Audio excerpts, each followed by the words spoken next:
Well, hello, this is Astra Roel, and I am a certified law of attraction and life purpose coach and your host for this group.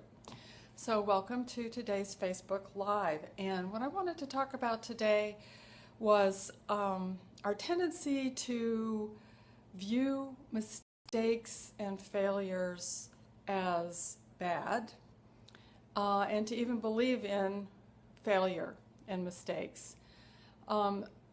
We get ourselves caught up in guilt and shame and just, that self-blame.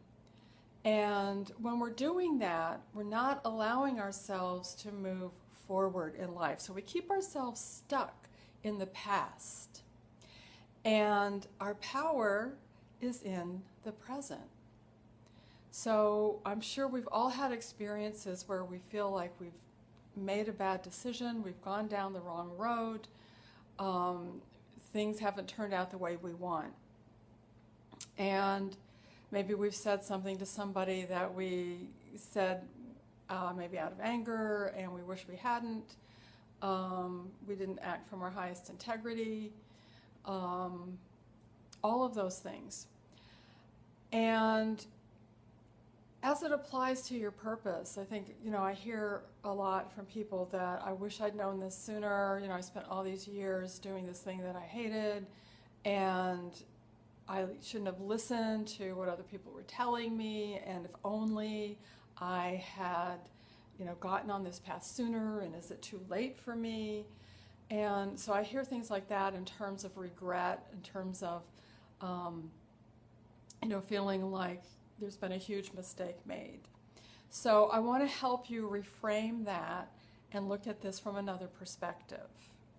Right? So first of all, I always put failure and mistake in quotes because there are really no such things as mistakes or failures. What happens is we make a decision, we take an action, and there is an outcome.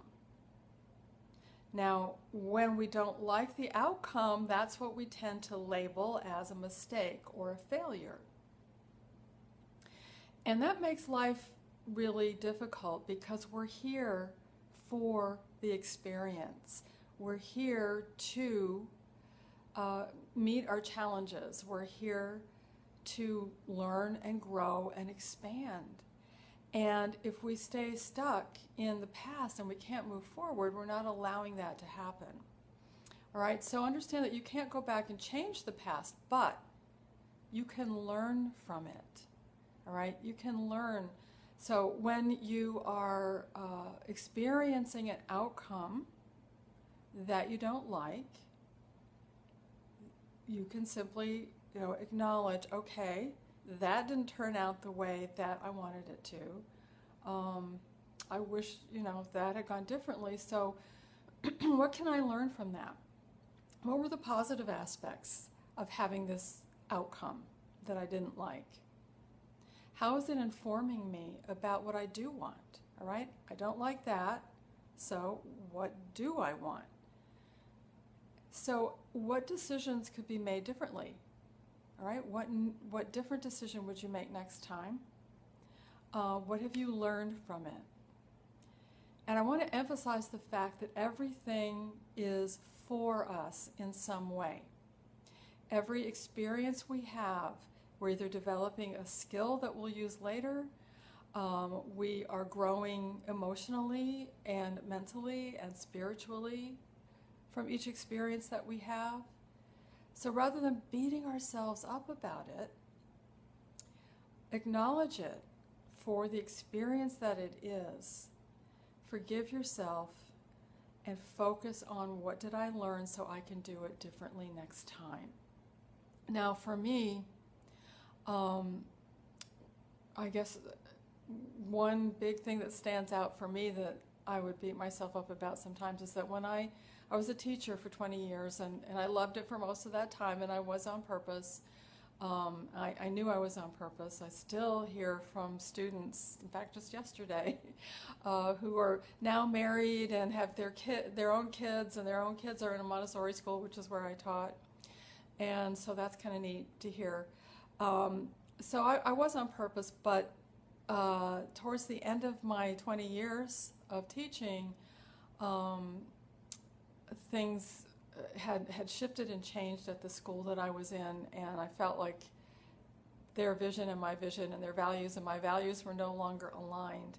And it was a tough decision to leave, but I did. I no longer felt on purpose. And so the thing that I went into right after that was direct sales, because I'd been given a direct sales opportunity. I'd already started doing it before I left. So I said, okay, I'm going to do this full time. And that did not turn out to be my landing place. Direct sales was not for me, and it took me quite a long time to realize that. And so I found myself at 56 going, oh my gosh, I've quit my job. And now I realize that I'm not really happy doing this direct sales thing. And what was I thinking when I quit my job? I could have stuck it out.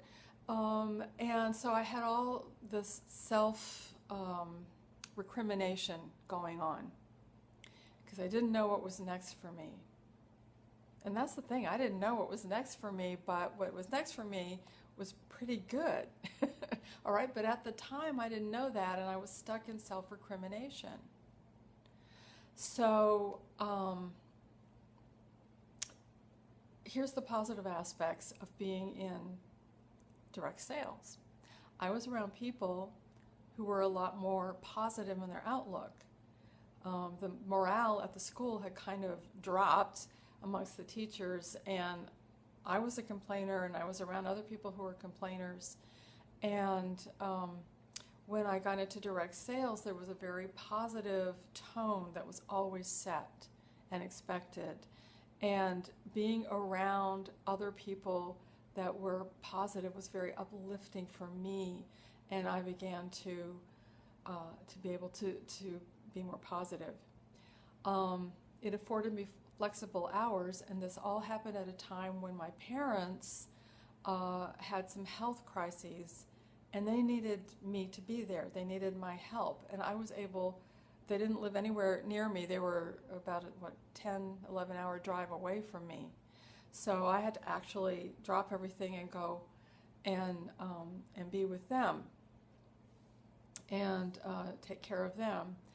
And the direct sales business I was in, I already had established customers, and my wonderful husband would just fill orders for me and kind of keep the ball rolling. We were on the phone every night, I'm telling him where things were, where to find stuff. But it afforded me that opportunity, all right, to have that flexibility in my life at a time when I needed it, and I didn't know I was going to need it before then. So there were a lot of positive aspects. Plus, I learned skills. I developed more confidence. And I learned some skills that were actually a good preparation, a good stepping stone for me to then move into my own coaching practice when that's what I found through various processes and help that felt like my purpose to me, right? Because my purpose basically is to be a teacher, and I just needed to shift how I was doing that teaching and to whom. So I had a moment of panic and a lot of self-recrimination about my choice to quit my job and go into direct sales. But when I stepped back and I looked at the positive aspects, and I looked at how it helped propel me to my next step, then I realized it was not a bad choice. And it was tough. It was tough financially, but all in all, in terms of how your soul views success, it was actually a very successful move. All right, so you want to reframe how you look at an outcome that you have, and understand that you don't know what's coming up in the future, and you don't know how this might be preparing you for the next thing coming down the pike for you. All right, so you could be developing skills, discovering talents, inborn innate talents that you have, And you know, when you ask for something, like if you're asking for anything, for your soulmate, for your life purpose, for a better financial situation, for a new home, whatever it is, the universe does go to work right away to help you get that, especially when you can stay in alignment with your vision. But you might not always be ready to receive it. So part of the universe going to work and your soul going to work to help you get what you want is to give you the experiences that you need in order to prepare you to be in a place emotionally, mentally, physically, where you can receive the thing that you've asked for. So you want to step back and take a broader perspective of the experiences and the outcomes that you're having in your life. So when you find yourself in a situation where perhaps you feel like you've done something that's been harmful to another person and you're feeling a lot of regret and guilt over that, then just do your best to make amends, all right? Do your best to own your decision, acknowledge that it didn't go the way that you had really intended, and that do your best to make amends in whatever way you can. Now at that point it's up to the other person to either accept your apology, accept how you want to make it right, or not. All right, but that's for them. All right, that's their job. And if you do your absolute best to make amends, then you've done your job, and please forgive yourself and move on from that. Okay, so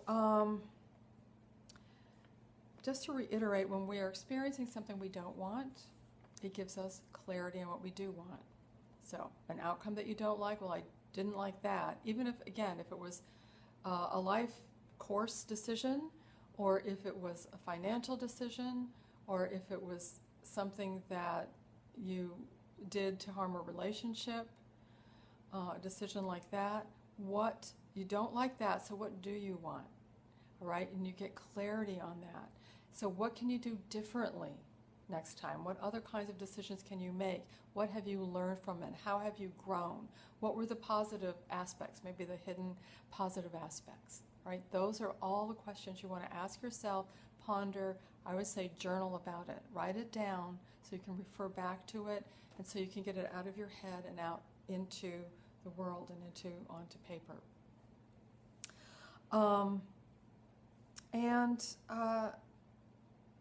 There's an exercise that many people use. It's a Hawaiian exercise of forgiveness called Hooponopono. And you may have heard of it, you may not. But the idea behind Hooponopono is that we are creating everything. We're creating everything in our lives that we see. And so we take responsibility for that. Right? So that's the first step, that we're going to take responsibility for everything in our lives. And so we say, I'm sorry. And then we ask for forgiveness. Please forgive me. We accept the forgiveness, thank you. And then we express love. I love you. All right? That's the part where we come back into ourselves and realize that we are loved. We are all important, vital pieces, parts, entities of the universe, of the whole, of the all that is. It's an amazing concept, Hooponopono. It's simply those 4 phrases. I'm sorry. Please forgive me. Thank you. I love you. And you can do it when you've had an upset in a relationship with somebody else, whether you feel that person has harmed you or whether you feel you've done something to that other person, it doesn't matter. because what you're doing here is you're taking responsibility for your life. And so the other person doesn't have to be there if it's about another person. These are just clearing and cleansing statements. And it doesn't matter when you say, please forgive me. Who are you saying that to? Well, it doesn't matter. You can be saying it to God, you could be saying it to the other person, you could be saying it to your own soul or your own higher self. Doesn't matter. And so when you acknowledge the forgiveness, thank you. Well, who has given the forgiveness? Again, it doesn't matter. God, the other person's soul, your soul, all of the above, the universe, the presence, the all that is, the universal mind, doesn't matter. It's whatever you conceive of it to be. And that I love you. And you're feeling that love from in your own heart. You love the other person, you love yourself. All right? And there's that higher love that is part of that as well. Your soul loves you unconditionally. The presence, the all that is, God, Goddess, however you, again, the universe, quantum field, unified field, however you think of it, you are loved. All right? It can't be any other way. You are loved. All right? So that's what you do. I'm going to go over it again. And I suggest that when you are doing self-forgiveness, and actually what's happening, you're always doing self-forgiveness because you're healing yourself. With Hooponopono, you're going through a process where you're healing yourself. It's this 4-statement mantra, these cleansing and clearing statements, where you're healing yourself. And as you heal yourself, you heal what's around you. And again, this seems like, well, how can that be? But it's because we're all connected. We're all part of the one. And when you hold yourself out of that and away from that by wallowing around in guilt and not allowing yourself to acknowledge the guilt and then move forward with forgiveness, you're cutting yourself off from who you really are. All right? So I would suggest when you're doing this for yourself that you either get a picture of yourself so you're like talking to yourself, or do it as a mirror work, all right? So look into a mirror. And the important thing, you can't just say these statements. It's just like doing an affirmation and you're just saying the words kind of over and over and repeating them, but you're not really present. Meanwhile, your conscious mind is like you're kind of asleep while you're doing it and your conscious mind is thinking about other things or whatever. Because it wants to do that with something that's repetitive. Your mind wants to put the repetitive stuff into the unconscious, and then that conscious mind wants to be thinking. All right, so you want to quiet yourself and look at your picture or in the mirror, or just think about the other person, or think about yourself, and really feel the words. I'm sorry. I'm sorry that I had a thought or a feeling that helped to create this situation. Please forgive me. That you are asking for forgiveness. And you want to feel that. You want to take that into your body. Please forgive me. And then thank you. You feel that forgiveness. Thank you. Because it's always offered. All right? There's no question. It's always offered. So thank you. And then get into your heart. I love you. Get into that feeling state of love. Right into your heart center. And feel that. If you need to practice by thinking of someone that you love or something that you love, and to get into that feeling state of love, do that. And then just repeat. I'm sorry. Please forgive me. Thank you. I love you.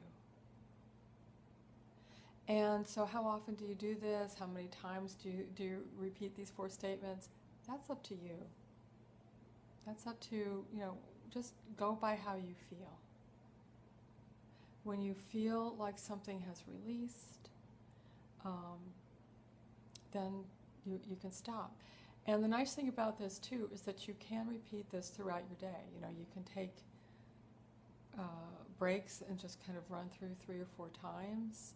But the key to getting results with this, to getting true feelings of release and self-forgiveness and the ability to move on, is to really feel the words, to know that you're taking responsibility for your life, that forgiveness, when you ask for it, is freely given. And really there's nothing to forgive, right? Because we just have outcomes, but we see these as mistakes or failures. Accept that forgiveness, thank you. And then bring love into the equation. Love heals everything. It's the only thing that does heal is love. So, all right, one more time. I'm sorry. Please forgive me. Thank you. I love you. All right? Those 4 statements. Okay, so let me know your experience with practicing, reframing anything in your life that you consider a mistake or a failure.